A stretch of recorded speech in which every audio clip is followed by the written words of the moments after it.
Welcome to Newcastle County VOTEC Live. I am Vicki Garrett, Superintendent. With me today, I have Mrs. Patty Dailey Lewis, former Deputy Attorney General in Delaware, and currently Executive Director of the Bow Foundation for the Protection of Children. So welcome. Oh, thank you. It's nice to be here. It's great to have you here. So the conversation we're going to have today is a hot topic, which is social media. It sure is a hot topic. So what I'd like to do is just have you just take that topic on, tell us your thoughts on social media and the positive and negative effects on our young people today. Because we are seeing some very positive, but then we're also seeing some negative sides of social media and the use of social media. So I'm going to turn it right over to you to talk to me about that and just be prepared. I may ask you a question here and there as you're speaking to us today. Okay, sure. First of all, let me tell you a little bit about the Bo Biden Foundation for the Protection of Children. Started by Bo's family after his untimely passing just about a year ago, May 30th, 2015. And our mission is Bo's mission, and that's to protect the most vulnerable among us, which is our children. And Bo wants to make sure, always, you met him, you know him, he cared most about protecting our kids from adults and from other kids and making sure the kids were able to be safe. So safety online is a huge part of our mission. Social media has done such incredible things for our world, for our communities, for our schools, for our kids. The educational advancements, scientific advancements that have been able to be made. Real world change has happened as a result of people mobilizing through social media. You know, I can think of things both serious and fun that have happened for the world. That said, it has had some extremely dark and serious effects on children and adults, but children seem to be bearing the brunt of that. And that's the part that I believe is really important for our audience to hear about. Because I think a lot of people experience the very positive aspects of social media, but sometimes don't realize some of the dark sides. So tell us. The dark sides are so dangerous for kids. So there's a number of things. You know, first of all, just some very basic things with kids being safe on the line. And that's protecting their privacy, protecting their digital citizenship standing, protecting their footprint, making sure that they stay safe by not giving identifying information to people that will wish them harm. Right. You know, I think most of us raise our kids to believe what we believe, that the world is basically good. But there are some awful, awful people out there. And they now have a new tool to prey on children. And that is the internet. That is social media. So we go around and we see people handing computers to their children. A smartphone is a computer. And it is a serious instrument. And you would never, as I talk to parents, I say, you would never pull off of 95 at a dark rest stop and tell your child to get out and use the restroom. And yet you will give them a computer where people you don't know will have access to them and they don't have any foundation. So the first thing we say, and I know young people won't like this, is that when parents provide the phone, you have to have an understanding of the rules and the expectations. One of the things we recommend is a contract, a parent-child contract when it comes to the phone. What I expect the phone to be used for, how I expect the phone to be used, and that as long as the parent is the person who is the main payer of the phone, they will have access to the phone with their child. So you cannot hide things. That's so important that parents, they look in their kids' book bags, right? To make sure you haven't sent something home from school that they need to see. Exactly. They open the mail that comes from the school, and yet they never look at some of the things that their kids are posting online. Some really dangerous things. So that's number one. Not only have we given them the internet without any limitations, but we've given them cameras without any limitations. And we haven't really adequately explained to kids that send is forever. When you push that send button, that can never come back. So when Bo was Attorney General, we talked to almost 40,000 kids about being safe online. We were at schools all over the state. And one of the things I tell you I was always shocked with, we would say to the kids, now how many of you think when you delete something, it's deleted? Right. Oh, they all raise their hand. And the looks on their faces when we tell them it's not really deleted. Right. Once something goes out, you cannot get it back. And so, as kids and adults do the same thing, but I'm worried about kids doing it, Right. right? So, they may write something mean or say something mean or take a really inappropriate picture of themselves and send it out. And they send it to that boyfriend or girlfriend. They say, oh, well, she or he will never send it on because, after all, you're my lifelong love in 8th grade. You and I know that that's probably not, it'd be great, but it's probably Not not gonna your last. lifelong Right. love. Right. And so when the pictures start flying around, there's some really sad and humiliated people. And we can't get those pictures back. We had a situation in a middle school in lower Newcastle County that had a case of 12 and 13-year-olds exchanging nude pictures. The school really reacted very responsibly. They brought in the police, talked to the kids. The kids they knew were involved. Turned out there were over 45 kids involved with possession on their phones of these nude pictures of other kids in the school. Goodness. So now from an educator's perspective, you think about disruption, right? Absolutely. Horrible disruption. From the position of a parent, you think of pictures of your child out there that are fully nude photos of your child. And what do you want to do? You want to get them back. Exactly. You can't get them back. And in that case, within 10 days, our Internet Crimes Against Children unit, the Delaware Department of Justice runs with the Delaware State Police, found 3 of those pictures on child pornography websites. Wow. They travel so fast. And so I don't think that kids mean to cause harm or hurt people, but they see something they think is funny, inappropriate, and they want to send it around and share it so everybody else gets to laugh. And they don't think about, first of all, the person who's getting laughed at, and they don't think about the long-term consequences of sending those pictures out, which include, and you know that I'm a law professor, and I tell my law students this, get on those social media accounts and scrub them until there is not a picture or words that you do not want on your grandmother's desk at work. So unless you want everyone to see this, it should not be on there.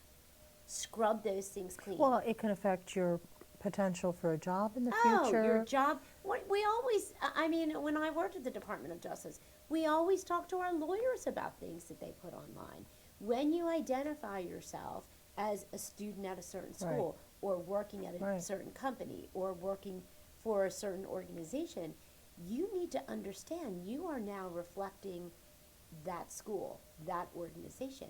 And it's important that you don't do that. It's also important that you don't put identifying information, because if a predator becomes obsessed with a child, and we've had that in Delaware, and we've had it in every one of our 50 states. Right. We've had people that have become obsessed with preteens and teens that they've connected with online. And one of the places, you probably know because you're one of the smartest superintendents I know, but parents don't know that these gaming consoles, they're letting their kids play on gaming consoles against adults all over the world. Exactly, they are. Now, why do a group of adults want to sit down and play with children? Yes, right. It's not a good reason. Right. It's to start forming a relationship with children that I will tell you ends up in a serious and inappropriate situation. Well, a lot of the children don't realize they're adults. Oh, they because absolutely they're feigning don't. that they they're lie. Yeah, right. Oh, what movies do you like? Oh my gosh, I like those too. Right. What's your favorite thing to eat? Oh, I love that too. You have a favorite restaurant? Let's meet there. You don't know if that person is coming from Dover or whether they're coming from New Hampshire or Texas. Right. You also don't know if they're a child predator. Exactly. And one of the things we know is our children, we are giving them the device to provide their photos and their information to predators. That's who's online looking for kids. Colleges aren't online looking for kids. No. Predators are. Right. That's the other thing. Schools, not just the school they're in now, but you have some kids who are going on to college. And don't think the colleges aren't looking at those profiles and what they see on social media. So it's important to understand that that is your digital footprint, your digital personality, and it cannot be done away with once something bad happens. So, what can we do to help our students understand all this, as well as our young people to understand all this, as well as our parents? What would you suggest that we do as school administrators? Well, I think first with parents is you have to start early. Okay, so telling the parents of high school kids, it might be a little bit too late. I'm not saying you shouldn't do it. I'm Right, just saying right. for the high school kids' parents, it might be too late. But talk to parents when kids are in middle school, when parents are normally giving telephones, and urge them to take a very active role in monitoring their children's behavior online. Their online world is now so much more important than it ever was. We didn't have an online world. No, we didn't. You know, we had a playground. Right. But they don't have that anymore. They have an online world. Right. And parents have to understand the online world. They have to understand how some kids, I'm sure not the kids you have, but some kids actually hide apps under things like calculators.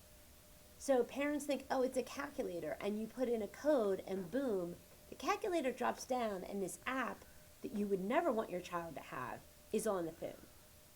Imagine. So we have to inform our parents on what Parents to have look to for. understand. We have to stop being so, oh, I don't know technology, ha ha ha. If you have kids today, you have to know technology. Just as you need to know how to resuscitate them in the event of an emergency, you have to know technology. And it has to start early. Second, like I talked about the contract, when you provide your child a phone, have a clear understanding of the phone, when it will be used, and what it will be used for. I'm a big fan. I know your kids won't like this either. I'm a big fan of taking the phone at 9 o'clock at night. All the phones go into a basket, and the basket goes under my bed.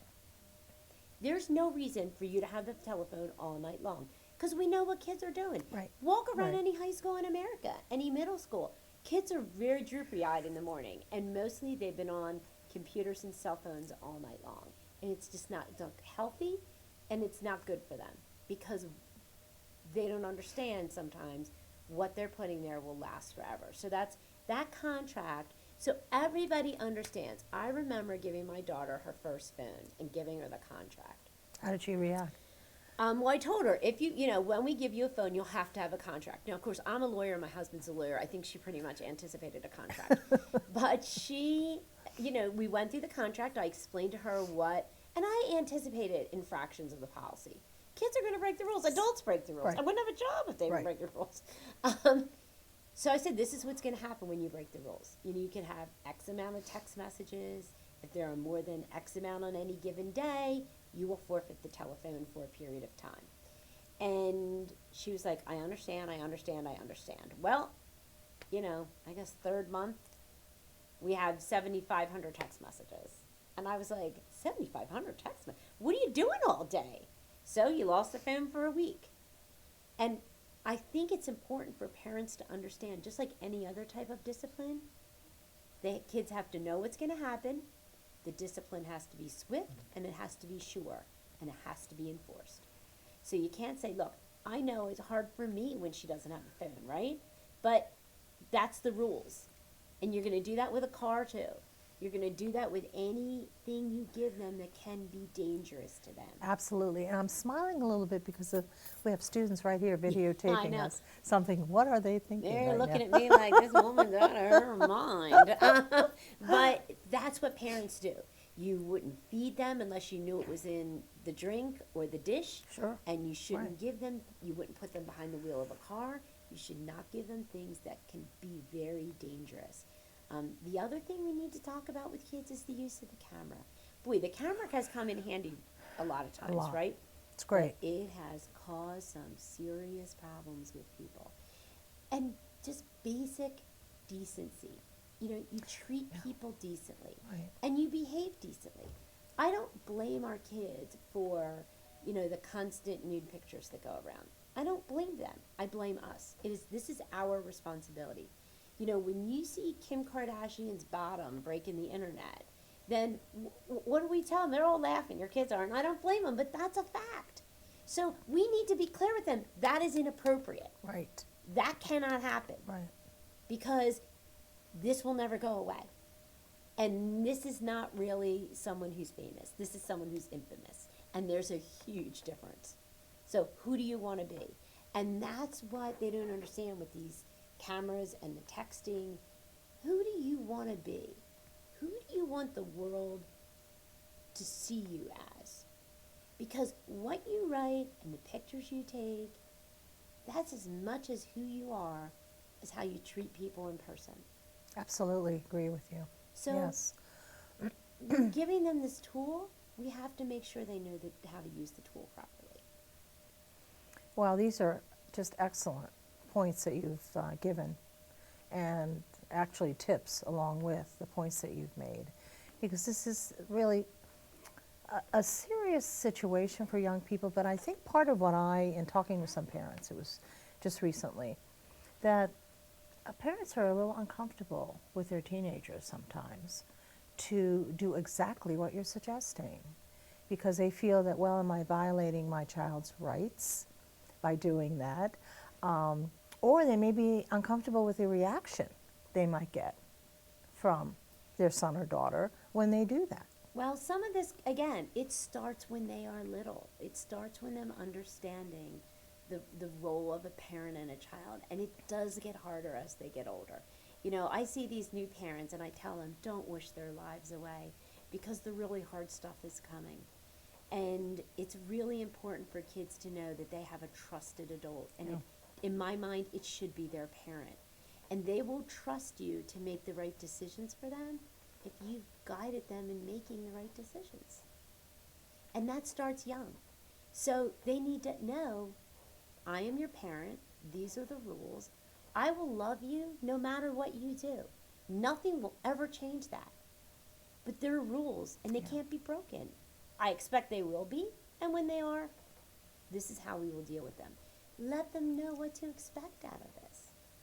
Well, I have to say that you have again given some excellent suggestions. And for the viewing audience, are you available when people need someone like you to come and talk to groups of Yes. students or to even parents? Yes, just like Bo was available. His mission is my mission now, the mission of this organization. Okay. And we are available to talk to parents, to talk to kids. In fact, in the last month, we've talked to almost 1,000 kids That's amazing. about being safe online. That's amazing. I really urge parents to go to they can come to our website, Right. Bo Biden Foundation, one word, BoBidenFoundation.org, and you can see the resources we have available. One of those is we've been working with the National Center for Missing and Exploited Children and their program called NetSmarts. NetSmarts has great resources for parents. Now you have to spell that. You spelled it for me. NetSmarts, right, all right. NetSmartz.org. NetSmarts.org. But if you go to the National Center for Missing and Exploited Children, you will be able to find NetSmarts there too. But they have all the information you could ever need. The other thing for schools, I'm not going to let you off the hook either. And I know the schools don't like it when I say this. I don't think the kids should be allowed to have their cell phones in their possession during the day. A lot of people, what do they say to me? Columbine, they're not safe. Well, let me tell you what happened at Columbine. So many telephone calls to 911 jammed the system. Really? And when the police got there, they didn't know where to go first because they had gotten so many calls, right? You have very adequate emergency plans in every one of your schools. Yeah, we do. I We know do. that. We do. And you have people that are in charge of implementing them. Exactly. I know that. Your SROs know that. Right. There is no reason for kids to have the possession of phones that are turned on during the day.